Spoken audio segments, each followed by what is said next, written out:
Bom dia! As misericórdias do Senhor já se renovaram na sua vida hoje? E aí, meu amigo, como é que você tá? Você tá bem? Seja muito bem-vindo ao primeiro vídeo da terceira temporada da Escola Bíblica Dominical aqui do canal. Chama a vinheta!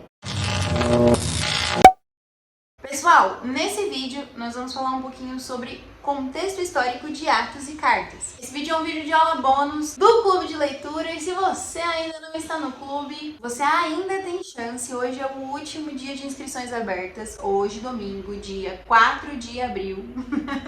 Sua última chance de fazer parte desse cronograma de Atos e Cartas, tá? Não perca essa oportunidade. Tá muito incrível. Se você não sabe do que eu tô falando, assiste o vídeo que saiu ontem, que você vai entender certinho o que é escola bíblica, o que é clube de leitura, onde eu estou, para onde eu vou, o que estou fazendo aqui. No vídeo de ontem você vai entender, ele tá linkado bem aqui em cima. Antes de começar esse aqui, eu também preciso te dizer que se você não assistiu o vídeo de contexto histórico de evangelhos, período intertestamentário, você precisa assistir ele antes de assistir esse aqui, porque você vai ter um panorama muito mais completo, ok? Então se você não assistiu ele ainda, clica no card que tá aqui em cima, assiste esse vídeo primeiro, depois vem pra esse aqui. Combinado?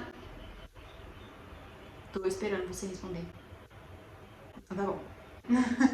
E agora vamos pro que interessa. Bom, tô com a minha colinha aqui, ó, porque são muitas coisas pra lembrar, mas o que a gente precisa saber de contexto histórico? Eu dividi esse vídeo em dois tópicos. O primeiro deles é o contexto histórico segundo a Bíblia, né? O que a gente vai estudar de contexto histórico na nossa leitura enquanto Bíblia, e também um panorama histórico geral do que estava acontecendo no restante do mundo enquanto esses fatos aconteciam dentro da Bíblia ali, da nossa leitura. Então vamos começar pela Bíblia. O que acontece? Bom, Jesus morreu, certo? Certo. Na verdade, vamos começar com o nascimento dele. Ele nasceu por volta de 5 a 4 a.C. Lembrando que a datação de antes de Cristo é sempre contrária, tá bom? Começa em 3000... Eu vou colocar aqui na tela porque eu não vou me lembrar. Mas quando você assistir o vídeo intertestamentário, eu te falo as datas certinhas, tá? Começa lá em 3000 e lá vai a bolinha lá em Gênesis e até 0. É uma contagem decrescente. Então Jesus nasce ali por volta de 5, 4 antes de Cristo. E essa é a datação que nós, enquanto clube, adotamos. Mas existem vertentes muito diferentes também de datações históricas em relação ao nascimento, morte de Jesus e tudo mais. A datação que nós vamos nos enquadrar enquanto clube, entre 5 e 4 antes de Cristo, quando Jesus nasce, ok? Então, sendo assim, como Jesus morreu com 33 anos, ele morre no ano 29 depois de Cristo. Depois que Jesus morre e ressuscita, ele passa 40 dias com os seus discípulos ressurretos, confirmando ali a sua ressurreição, e promete, né, antes dele voltar aos céus, ele promete aos seus discípulos, promete que deixaria o Consolador, o Espírito Santo, e que eles não saíssem de Jerusalém enquanto a descida do Espírito Santo não acontecesse. Dessa forma, cerca de 10 dias depois que Jesus ascende aos céus, né, volta aos céus, e que os discípulos tinham permanecido em Jerusalém, lembrando que muitos deles não eram de Jerusalém especificamente, eles eram de outras partes, né, de Israel, alguns da Judéia, outros da Galileia. Então é importante a gente lembrar disso, tá? Porque eles tinham para onde voltar, mas Jesus pediu para que eles ficassem em Jerusalém e eles permaneceram ali. Cerca de 10 dias depois que Jesus havia ascendido aos céus, aproximadamente ali no dia 5 de junho, foi o domingo de Pentecostes. E o que era o Pentecostes, Letícia? Pentecostes era uma festa, uma das muitas festas tradicionais judaicas, ok? Nesse dia, muitas pessoas vinham de fora. Enfim, fiquem com a buzina do cara, com a buzina de fundo, ou não, esse vídeo vai sair. Então, a gente que lute, tá? Enfim, então nesse domingo específico, muitas pessoas vinham de fora até Jerusalém para celebrar esse dia, essa festa importante, tá? Era uma festa que sempre acontecia depois da Páscoa, e você vai entender melhor o que ela comemorava, como que funcionavam esses rituais, quando você lê o documento de observações importantes dessa semana, tá?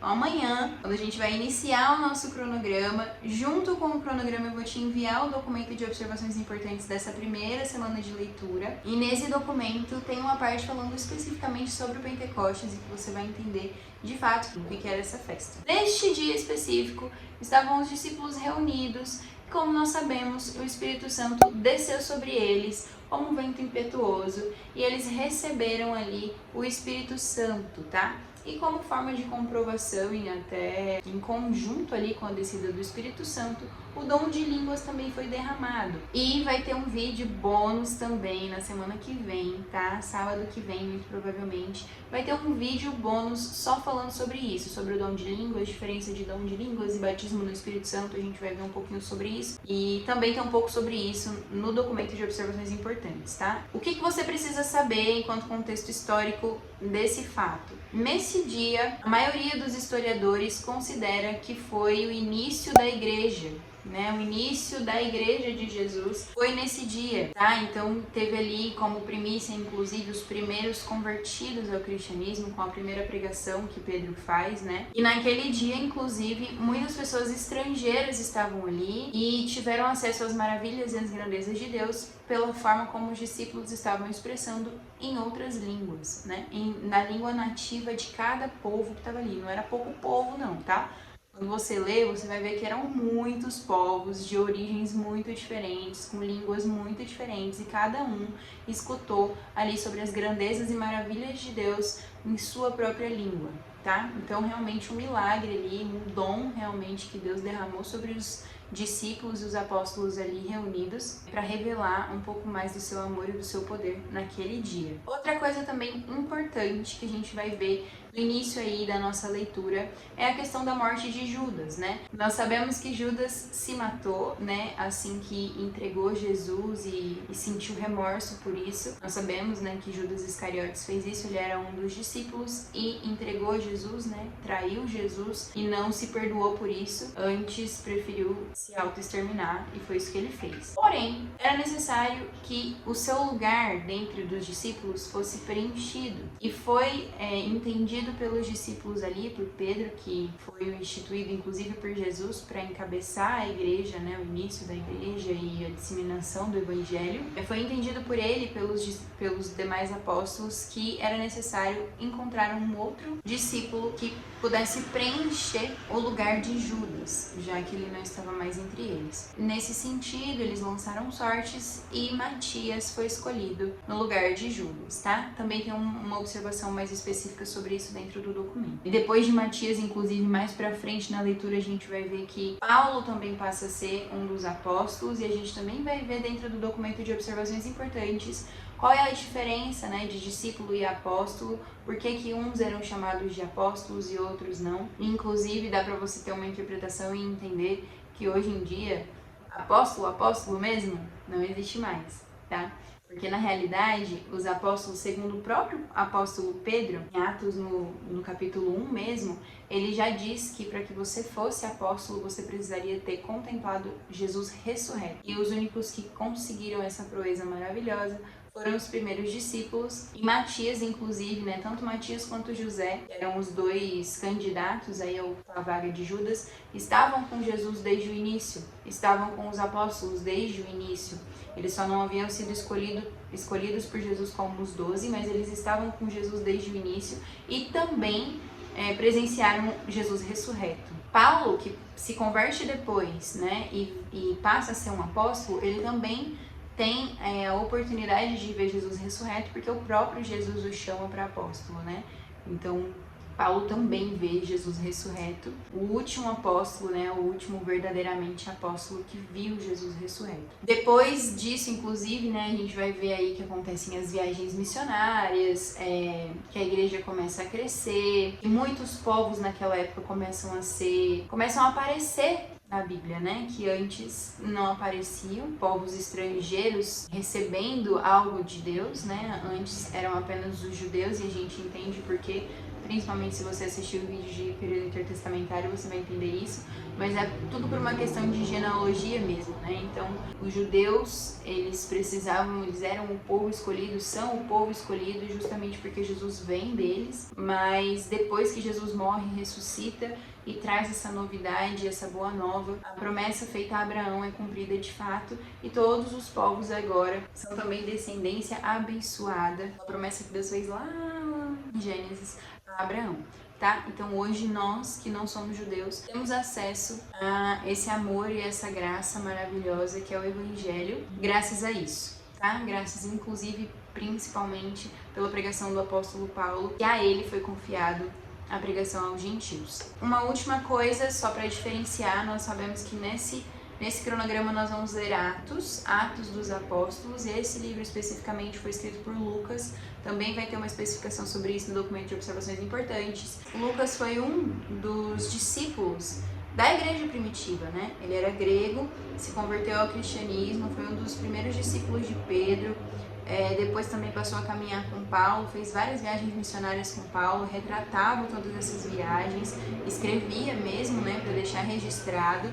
Então, graças a Lucas que nós temos acesso a esse material riquíssimo, cheio de história e cheio de riqueza de detalhes, né? Claro que a gente sempre quer mais, mas mesmo assim é algo muito, muito, muito importante para nossa caminhada de fé, para nossa caminhada cristã. Eu fiz uma live no meu Instagram da importância de se ler, enquanto cristãos, Atos e Cartas, né? Quanto que isso é importante para nós, enquanto cristãos, porque querendo ou não, é nessa época que a igreja cristã começou. Então tem muito a nos ensinar nessas páginas, tá? E também a gente vai ver aí vários escritores, né? Porque além de Paulo, que escreveu a maioria das cartas, nós também temos Pedro, nós também temos Tiago, também temos o escritor de Hebreus, que nós não sabemos quem é mistério. Também temos João, que também escreveu algumas cartas. Então nós temos várias pessoas que aparecem em Atos, né? Várias personalidades que têm muito a nos ensinar. E tudo isso a gente vai ver conforme a gente for lendo e entendendo de fato. A outra parte desse vídeo, que é muito importante também, é a questão do contexto histórico geral, global, né? O que estava acontecendo no mundo enquanto tudo isso aí de Atos e Cartas aconteceu. O que a gente precisa lembrar? Esse período foi do ano 29 depois de Cristo, como nós já vimos, né? Que foi o ano em que Jesus morreu e ressuscitou, em que aconteceu todo o início da igreja, até o ano 95 depois de Cristo. Na verdade, assim, ainda passa um pouco, 97, 98, que foi quando foi escrito o último livro do Novo Testamento, que é Apocalipse, tá? Não só Apocalipse, mas todos os livros escritos de João também foram escritos nesse mesmo período, tá? João foi um dos últimos discípulos, últimos seguidores de Jesus que morreu, foi o último, na verdade, a deixar registros, né, escritos e retratados. Então a gente entende que esse período ele aconteceu dentro do século I, tá? O primeiro século depois de Cristo. E o que acontece? O primeiro século tem pouquíssimas coisas que a gente consegue saber sobre ele, especificamente o que foi que aconteceu de fato, o que estava acontecendo no mundo nessa época. Não se tem muito conteúdo sobre, né? A partir desse período é que a história começou a realmente ser retratada de uma forma mais concreta, né? A gente vai ter aí retratações mais específicas a partir do século 3, 4, 5. Então, no início, né, o primeiro século, quase não se tem muito relato sobre. O que a gente sabe?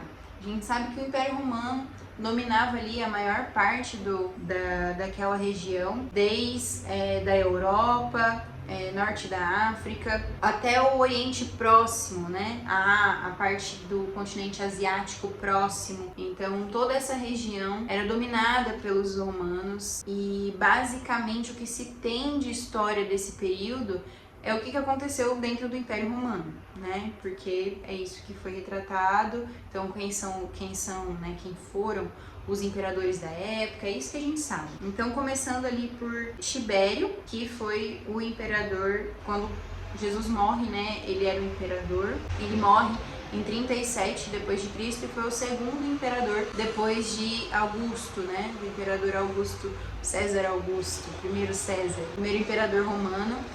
Tibério foi o segundo imperador e ele morre por volta de 37 depois de Cristo. Depois dele vem Calígula, depois vem Cláudio, vem Nero e por fim Trajano, que é o último, né? Dentro do documento de observações importantes tem todos os imperadores e as datas, né, de início e fim de reinado.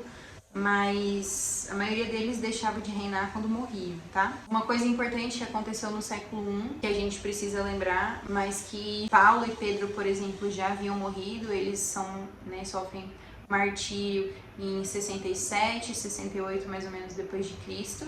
Pedro e Paulo, João que morre depois, né? João morre próximo ali do ano 100, mas no ano 70, Jerusalém é destruída sob o domínio de Vespasiano, e foi um imperador que veio depois de Nero. Logo no finalzinho ali do governo de Nero, acontece uma grande rebelião dentro do povo judeu contra o Império Romano, e isso leva à destruição de Jerusalém, do templo e de tudo mais no ano 70, no reinado de Vespasiano. Então, essas são os principais acontecimentos históricos gerais dentro desse primeiro século, dentro aí desse período em que nós vamos estar lendo Atos. É isso que está acontecendo.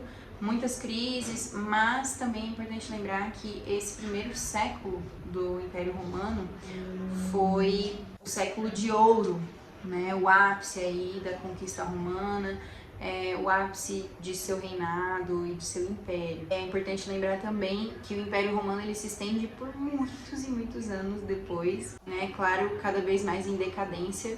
Também é importante lembrar que dentro desse período de dominação do Império Romano, muitos séculos depois, é que a vertente do cristianismo, ela nasce nesse primeiro século, mas ela começa a criar suas raízes e suas interpretações, linhas de interpretações diferentes, de acordo com o tempo também, né? Então, católicos, protestantes e todas as outras demais ramificações do cristianismo também vão começando a aparecer conforme o tempo vai passando, tá? Não é nesse primeiro século. No primeiro século o que existia era a igreja e ponto, eram os cristãos e ponto, eram as pessoas que seguiam a Jesus e os ensinamentos dos apóstolos, e era isso. Não existia nenhum tipo de... As linhas de interpretações que existiam, elas não eram divulgadas da maneira que é divulgada hoje, por exemplo, né? Enfim, quando a gente tá lendo Atos e Cartas, a gente começa a perceber que realmente existiam algumas variantes de interpretação, né? Paulo pregava de uma forma, Pedro pregava de outra, mas tudo culminava para o mesmo fim, que era Jesus e a ressurreição e tudo mais. Então era isso o panorama que eu tinha para passar para vocês hoje, de maneira bem simplificada. Esse é o contexto histórico de Atos e Cartas, tanto o contexto bíblico, assim, para você já entrar na leitura lembrando de tudo isso, dessas datações, de cada detalhe, que também é muito importante para sua leitura, para o seu entendimento, e também esse contexto geral histórico. Era isso mesmo que eu tinha para passar, então eu espero que vocês tenham entendido, espero que vocês tenham gostado desse vídeo. Se você gostou, já deixa o seu like, não esquece de se inscrever. Lembre-se que hoje é o último dia para se inscrever no clube, tá bom? É só você correr lá no meu Instagram ou no link que tá aqui na descrição. Não deixem de me seguir nas redes sociais, não deixem de me seguir no Instagram, eu publico muito mais conteúdo por lá. Aqui a gente se encontra uma vez por semana, mas lá a gente sempre tem conteúdo diário, inclusive sobre outros temas, né? Como devocional, relacionamento com Deus, te dou algumas dicas nesse sentido. Então é muito legal você me acompanhar por lá, inclusive também falamos sobre o clube. Então passa lá, me segue no Instagram, deixa seu like, seu comentário aqui, compartilha esse vídeo. E compartilha a ideia, tá? De fazer parte do clube. Hoje ainda a inscrição está disponível, totalmente gratuito.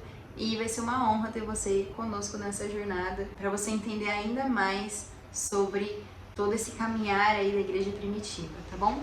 Vem com a gente, tamo junto, um beijo e até semana que vem.